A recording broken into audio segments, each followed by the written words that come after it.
ஆண்டவன் படிச்சான் படிச்சான் அவனையும் படிச்சுட்டான் பொம்மநாட்டிய படிச்சுட்டான் என்னையும் ஆம்பளைய படிச்சான் ஆமா அவனுக்கு அவளுக்கு தலையை கொடுத்துக்கிறோம் எனக்கும் தலையை கொடுத்தான் ஆமா கொடுத்துக்கிறோம் அவளுக்கு நெத்தியை கொடுத்தான் எனக்கும் நெத்தியை கொடுத்துக்கிறோம் அவளுக்கு கண்ணே கொடுத்துக்கிறோம் கண்ணே கொடுத்துக்கிறோம் எனக்கு கம்மிதியா சேதம் கொடுத்துக்கிறோம் கண்ணு சரி கம்மிதியா சேதம் கொடுத்துக்கிறோம் அவளுக்கு மூக்கை கொடுத்தான் எனக்கும் மூக்கை கொடுத்தான் ஆமா அவளுக்கு வாயை கொடுத்துக்கிறோம் எனக்கு காவாயே கொடுத்துக்கிறோம் வாய்க்கு பதிலா அந்த வாயை பார்த்தா காவாய் மாதிரியே தெரியுது அவளுக்கு நெஞ்சை கொடுத்துக்கிறோம் எனக்கும் கொஞ்சம் கொடுத்துக்கிறோம் நெஞ்சு எல்லாத்தையும் கொடுத்த ஆண்டவன் மம்மு வைக்க மறந்துட்டான்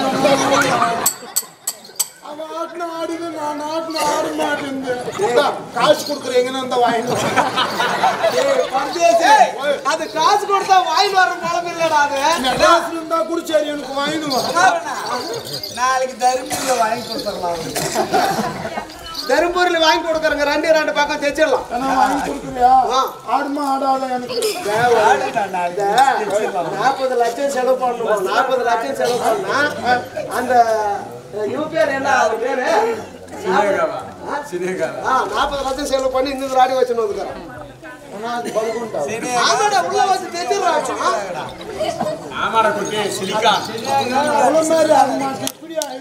அந்த சுபாஷினத்தை பாத்தியா அடிக்கடி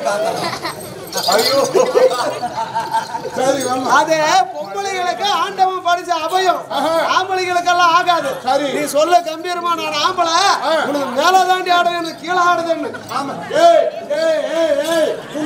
மேலதான் ஆடும் எனக்கு கீழே ஆடும்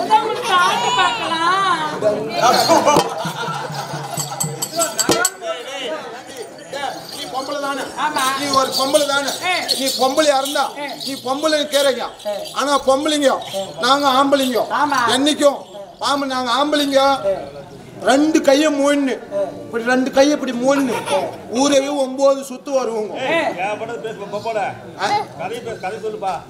அதையா அது சரி தலைவா அம்மா யாருன்னா வந்து உள்ள டிஸ்டர்ப் பண்ணீங்கன்னு வச்சுக்கோ அம்மா அப்புறம் நான் டென்ஷன் ஆயிருவேன் யாருன்னா காமெடி பண்ணு லொட்டு லொசுக்கு வாக்கு பூக்குன்னு வச்சுக்கோ மரியாதை கட்டு போக அப்புறம் சரி சொல்லுமா ஆமா அம்மா யாரு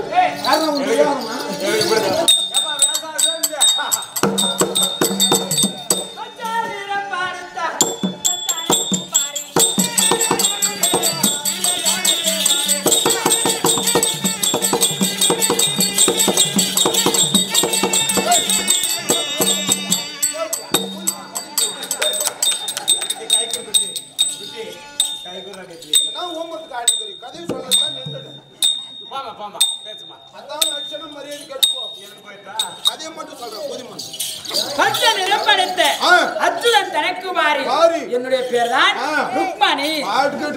மரியாதை கட்டுப்போ ருக்மணியாக இருந்தாலும் ஏதோவித காரணமாக எனது அக்கா அழைத்திருக்கிறார். சொல்லிட்டு வா பார்க்கலாம். ஏ பையா எங்க தலைச்சு வந்துட்டா அண்டுக்கற போய் கதையை சொல்லு.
போட்டி செய்தேன் எங்க அக்கா உந்தே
அன்பு என்னும் சொல்லக்கூடிய மாதிரி அநேக கொடி வணக்கம்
சுகமாக சின்ன வார்த்தை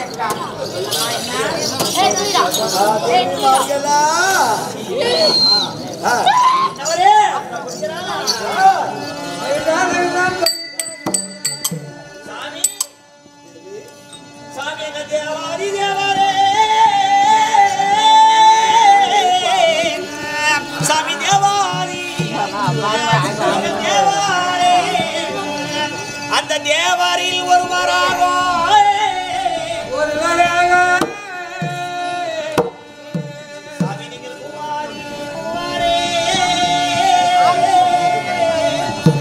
நீங்கள் மூவாரி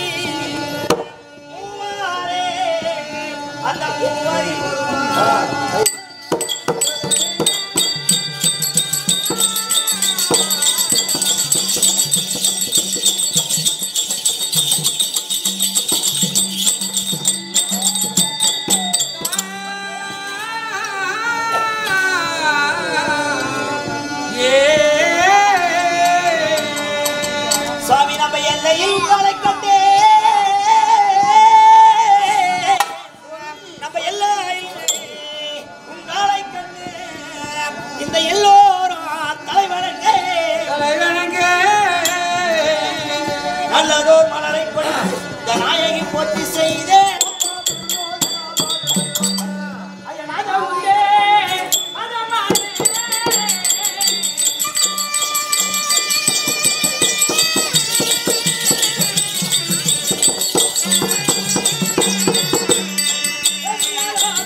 சாமி உங்க பாதத்தை கண்டவுடனே பன்னீரால் கால் கழுவி பட்டு பிதவரால் தால் துடைத்து பல பல மலர்களை பறித்து வந்து பாதங்கள் உழைத்து ராதானே வணக்கம் ருக்மணி அநேக கோடி வணக்கம் படியா எலை எலை எலை எலை எலை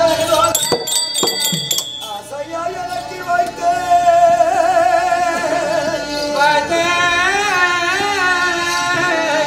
அருயார் தேவைக்கலாம் பசமாய் நீர் வந்து என் பாதத்தை பணிக்கலாம்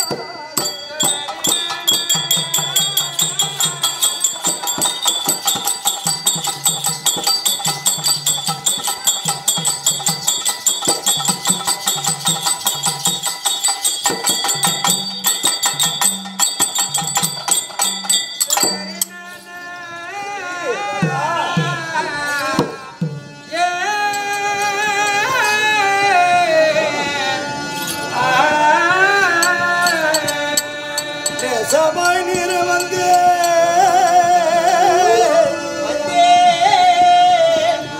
என்னடி பணிந்ததாலே பசவே அருளை பெற்று வாழ்ந்துமே வளர்ந்திருப்பி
மறுவார்த்தை பேசாமல் பக்தியிலே சிறந்த பக்தி பதிபக்தி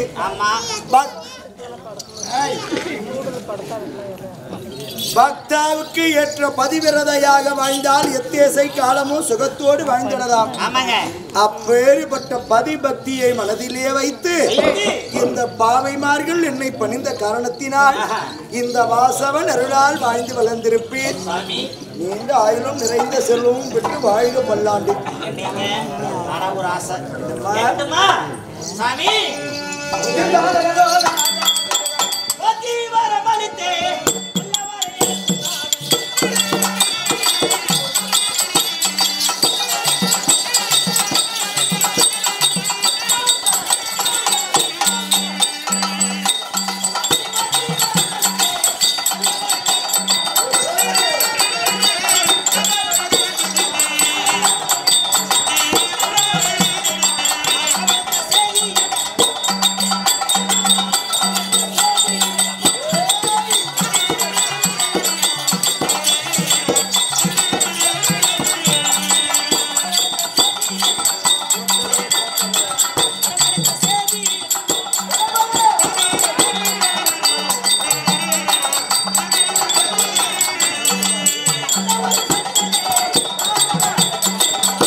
சாமி பரவாயில்ல இருக்கக்கூடிய நங்கையே சீக்கிரம் வர வேண்டும் அழைத்த காரணம் என்னங்க? அத்தை மக்கள் ஐவார்களோ அங்கே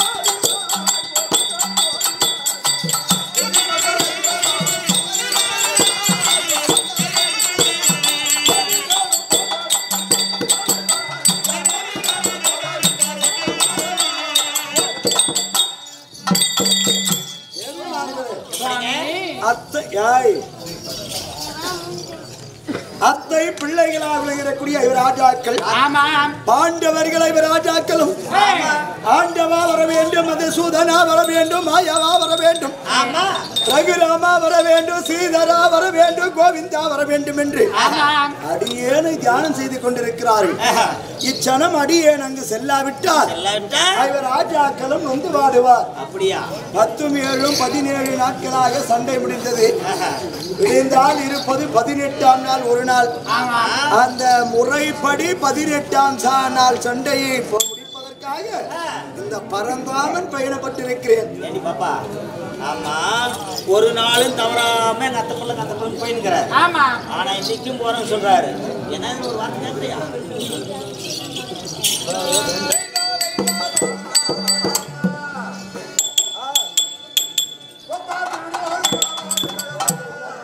பாரதம் என்றாலும்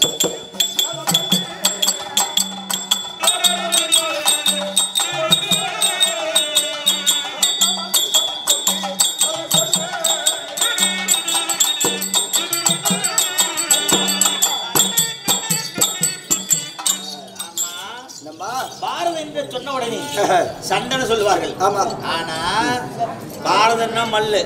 ஆனா போறையே அத்தை புள்ளன்னு போறையே. பார் என்றால் உலகம், உலகம்.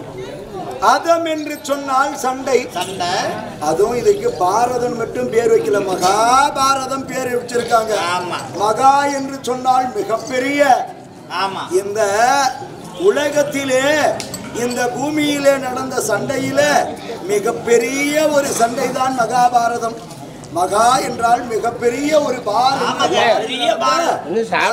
சொல்லக்கூடிய சண்டை. எழுது நீட்டா இருக்கு, அவ்வளவுதான். பேர் உங்க பேர் வரணும், அவ்வளவுதான். தார்நூல் வந்து எடுத்துமே பேரு உங்க பேர் வேணும், அவ்வளவுதான். தார்நூல்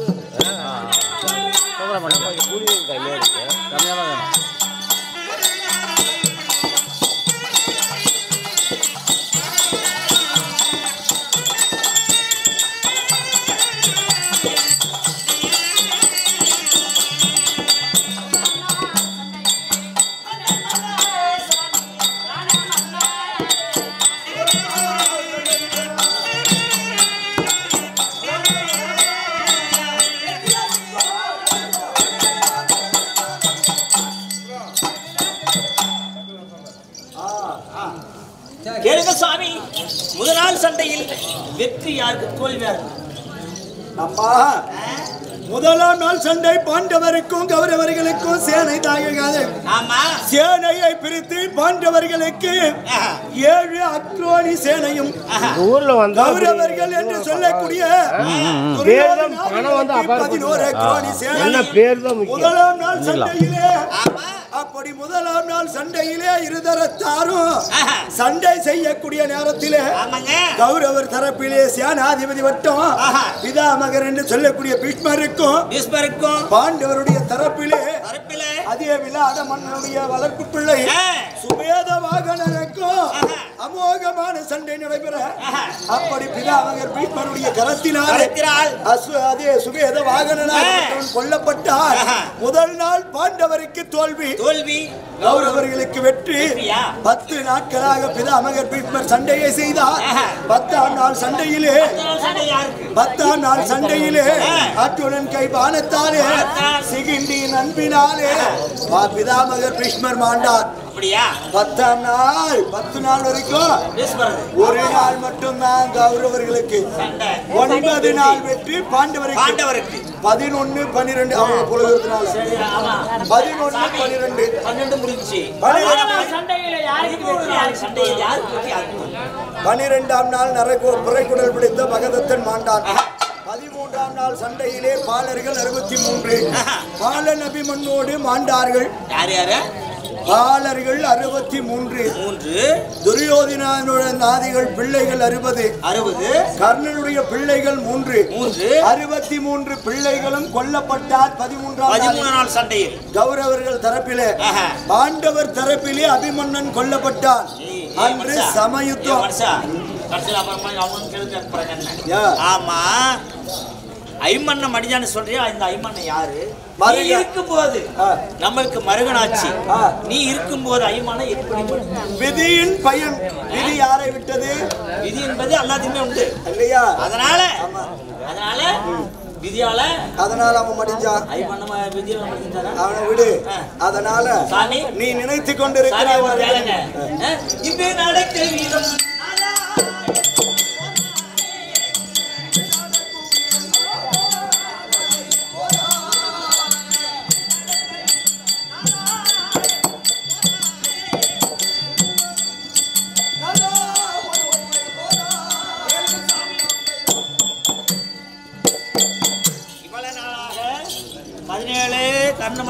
கர்ணன் மடிந்தான். அதனால 17 நேத்தோட முடிஞ்சு போச்சு.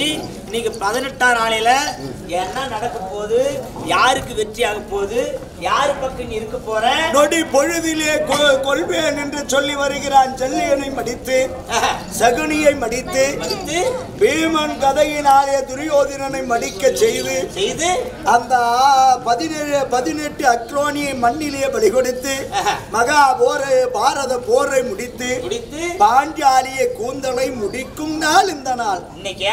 அதனால பாரு, யாரு எப்படியோ போங்க, சரி. ஆனா நாங்க இன்னைக்கு வரலான்னு தான் ஆசை, ஆனா வரத்துக்கு இல்ல. அதனால எல்லாம் எல்லாத்துக்கும் பெண்கள் போகக்கூடாது. அதனால இன்னைக்கு எங்க நாத்தனார் கூட்டின்னு வரேன். கூந்தலை முடிஞ்ச உடனே அவளுக்கு என்னென்ன தேவையோ அத்தனையும் நாங்க செய்யணும். தாய் வீட்டுக்கு தான் கூட்டின்னு வரணும். ஆமாங்க, நம்ம வீட்டுக்கு கூட்டின்னு வரேன். கூட்டிட்டு வந்தா என்னென்ன செய்யணுமோ அத்தனையும் நான் பத்திரம் பண்ணி வைக்கிறேன். பலகாரம் பண்ணி வச்சுக்கிறேன், காய வைக்கிறேன், புது புடவை எடுத்து வைக்கிறேன். சீக்கிரமா கூட்டிட்டு வா. ரொம்ப நாளும் காரணத்திலே கடந்த பாவா. அதனால சீக்கிரமா கூட்டிட்டு வரேன்.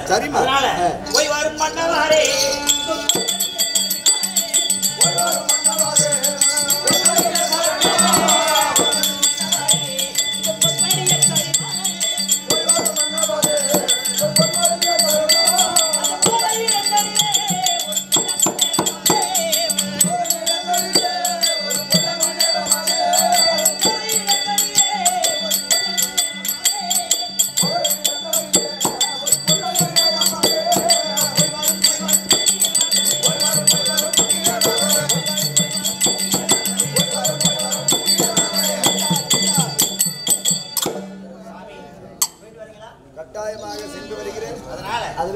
வெற்றியோடு திரும்ப வாங்கள் சாமி. பத்திரமா இனியாவது நாங்க நடந்தாலும் கால் வராது, காலில் யாராது. ஆனா இப்ப ஆள் வரத உடனே கல்லந்து சொல்றீங்க. ஆமா, ஏன்னாச்சும் அப்படியே குடிக்கிறார் வாஜர் கல்லே.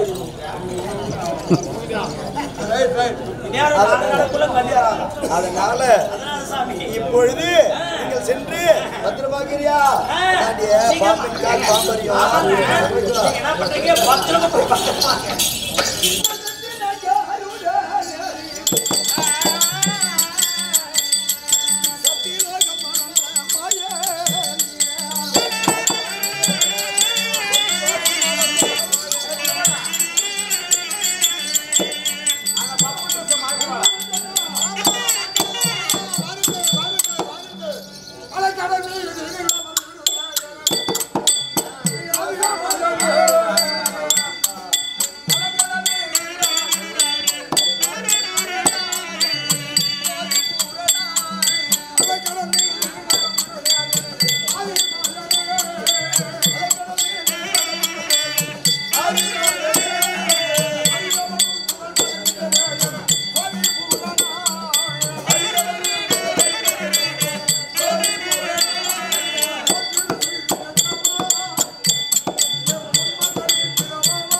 ஆன்மனாக்குது பணமானாக்குது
கொண்டாடி வைக்கப்பட்டிருந்தால் தனது மனைவியாகிய இருந்த பிரபஞ்ச வாழ்க்கை நோக்கி 4ஆம் மாதம் முத்துமாசம் மறந்தபடினால் அன்னவர் மீதே கொண்டாடி வைக்கப்படுது. ஆடும் சாவ பாடும் சாவ 4ஆம் தேதி 1 கோடி 1 அச்சாயமா இருக்கணும். சுபி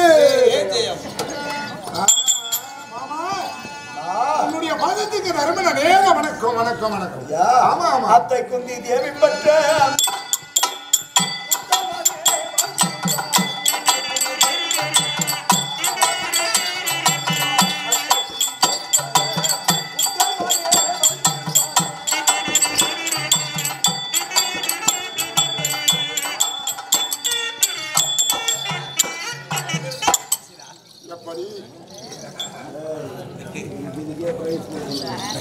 தர்மநந்தனா ஓடோடி வந்து ஆண்டாளா என்று என் பாதத்தை பணிந்ததினாலே சுகத்தோடு வாழ்ந்திருக்க வேண்டும்.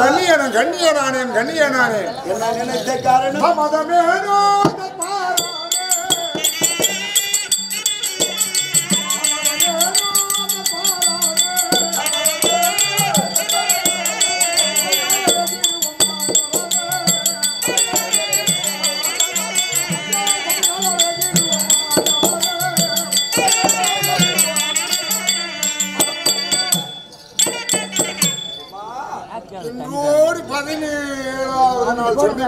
நேற்றோடு 17 நாட்களாக சண்டை முடிந்தது. இன்று 18 ஒரே நாள் சண்டை இருக்கிறது.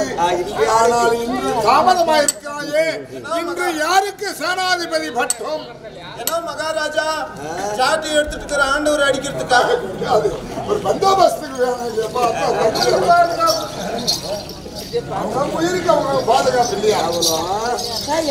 தர்மா ஐயா, இத்தனை நாட்களாக உனது தம்பிமார்கள் வலம் கரம் போல் இருக்கக்கூடிய 4 தம்பிமார்கள் அமரமாகிய குருச்சேத்திரத்திலே சண்டை செய்தார்கள். சரி, ஆனால் இன்று யாருக்கு சேனாதிபதி பட்டம்? அதுதானே உனக்கே சேனாதிபதி பட்டம். எனக்கா? ஆமா பகவானே, நான் ஒரு நாளும் சண்டை செய்ததே கிடையாது. சரி, சண்டையை பத்தியே எனக்கு தெரியாது. ஆனா எனக்கு சேனாதிபதி பட்டம்னு சொல்றியே, நான் போய் யாரை அடிக்க முடியும், யாரை மடிக்க முடியும், எந்த ஆயத்தை எடுக்க? யாரை எதிர்த்து நீ போர் புரிய போகிறாய் தெரியுமா? யாரை? உன் தாய் மாமன் மாந்தாரை உடன் பிறந்த அண்ணன் ஜல்லியன், மாந்திரா தேசத்தி அதிபதி ஜல்லிய மகாராஜன். உன் தாய் மாமனோடு நீ அமரமாகி யுத்தம் செய்ய போகிறாய். எப்படி கடவுளே? யா, இது ஆகக்கூடிய விஷயம்? காரணம் என்ன? இது நடக்கக்கூடிய விஷயமா? தாய் மாமனாகிய ஜல்லியனோ சிவபெருமானை 3 முறை நேரிலே பார்த்தவன். பின்ன அவருக்கு எனக்கு ஏணி வச்சா எட்டுமா? ஆனால் அப்பேறுபட்ட சிவபெருமானுக்கு மேலாக சாம்ராஜ்ய பட்டத்தை பெற்றவன் நீ.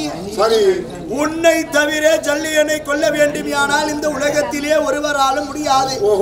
அதனால் அந்த ஜல்லியனை கொல்ல தகுதியான ஆள் நீ ஒருவனே. அப்படியா சாமி? அதற்காக ஆண்டவன் துணையாக இருக்கிறேன். வில்லை எடுத்து அமரமாகிய குருச்சேத்திரத்திற்கு புறப்பட உனக்கே வெற்றி.